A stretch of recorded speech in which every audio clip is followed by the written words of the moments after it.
त्वं वैष्णवी शक्तिरनन्तवीर्या विश्वस्य बीजं परमासि माया सम्मोहितं देवि समस्तमेतद् त्वं वै प्रसन्ना भुवि मुक्तिहेतुः। प्रिय बंधुओं, धर्म कर्म विश्वनाथ झा चैनल पर आपका स्वागत करते हुए, जो चैत्र की नवरात्र होता है, जिसे वासंतिक नवरात्र के रूप में भी लोग जानते हैं, तो मुख्य रूप से इसमें बहुत सारे, हम तो पिछले एपिसोड में कह चुके हैं कि चैत्र एक ऐसा महीना है जिसमें बहुत सारे विशिष्ट पर्व होते हैं। उसमें खास करके जो वासंतिक नवरात्र है, इसके बारे में भी कई हमारे कर्मकांडी विद्वान और मित्रगणों के माध्यम से यह प्रेरित किया गया है कि महाराज, जो हम लोग चैत्र की नवरात्र मनाते हैं, इसका क्या विधि व्यवस्था है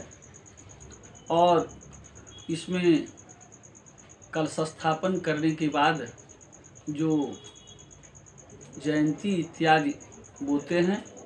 इसके संबंध में तथा पाठ की क्या, और जो महाअष्टमी या बिल्वाभिमंत्रण या नवपत्रिका प्रवेश इत्यादि के बारे में कुछ संशय सा बना हुआ है, तो आप क्या धर्मशास्त्रीय व्यवस्था है उसके बारे में कुछ कहें। तो मैंने उनसे एक ही बात कहा कि आपके दुर्गा सप्तशती में आया है कि शरत काले महापूजा क्रियते जाच वार्षिकी। तो यह कहता है कि साल में जो शारदीय नवरात्र होते हैं वो विशिष्ट नवरात्र है और वो एक ही होते हैं। ऐसे नवरात्र तो 4 होता है, वो आप लोग भी जानते हैं कि शारदीय, वासंतिक, ग्रीष्म और शिशिर, ये चारों नवरात्रें करने वाले करते हैं। 2 नवरात्र तो प्रायः लोग जानते हैं,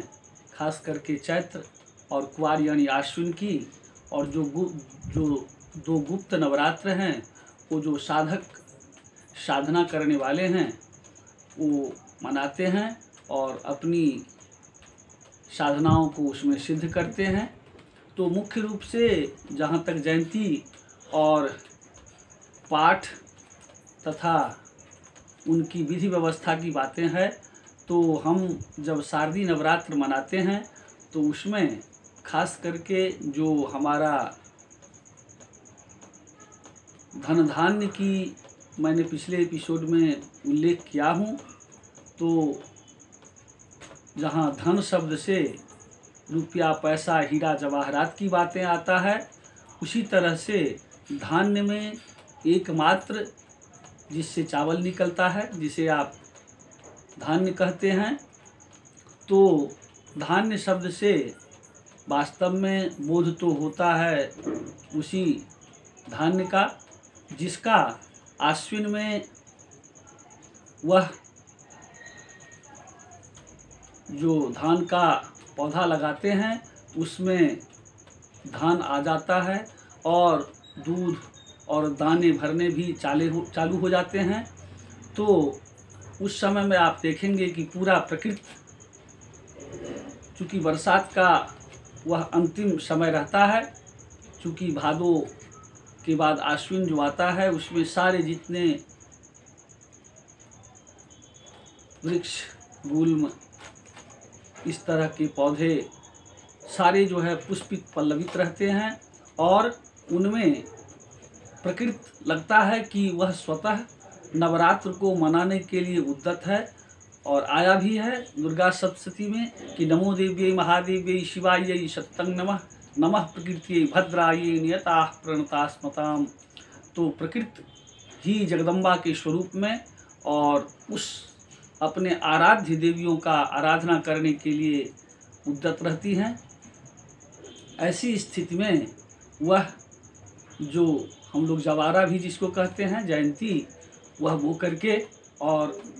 प्रकृति को प्रतीक, वह जगदम्बा का स्वरूप जो जयंती के रूप में, दुर्गा के रूप में वह रहती हैं, उसे मैं आराधना करता हूँ। जहाँ तक चैत्र की नवरात्र की बात है तो इसमें कलश स्थापन की व्यवस्था तो आया है, लेकिन जयंती की जहाँ तक बात आया है तथा इसमें बिल्वाभिमंत्रण, नवपत्रिका प्रवेश और ये महाअष्टमी, निशा पूजा इत्यादि जो आजकल पंचांगकारों ने पंचांग में भी इसका उल्लेख कर रखे हैं, तो मैं एक संशयात्मक बातें जो है उसको थोड़ा सा तो संशय हो ही जाता है, क्योंकि आया है कि कालरात्रि महारात्रि मोहरात्रिश्च दारुणा, ये जो साल के विशिष्ट 3 दारुण रात्रि हैं उसमें जो महारात्रि का बात आया है वह तो कुवार की यानी आश्विन की अष्टमी की जो रात्रि होता है उसी को महाअष्टमी के रूप में प्रायः विज्ञजन जानते हैं। अब चैत्र की नवरात्र की जो अष्टमी होता है उसे भी महाअष्टमी, फिर उसमें भी षष्ठी को बिल्वाभिमंत्रण, सप्तमी को नवपत्रिका प्रवेश और फिर निशा पूजा की बातें पंचांग में है। तो उनका पूछना यानी उन कर्मकांडी विद्वानों को पूछना कि ये क्या व्यवस्थाएं हैं, इसमें संशय उनको होना तो स्वाभाविक है।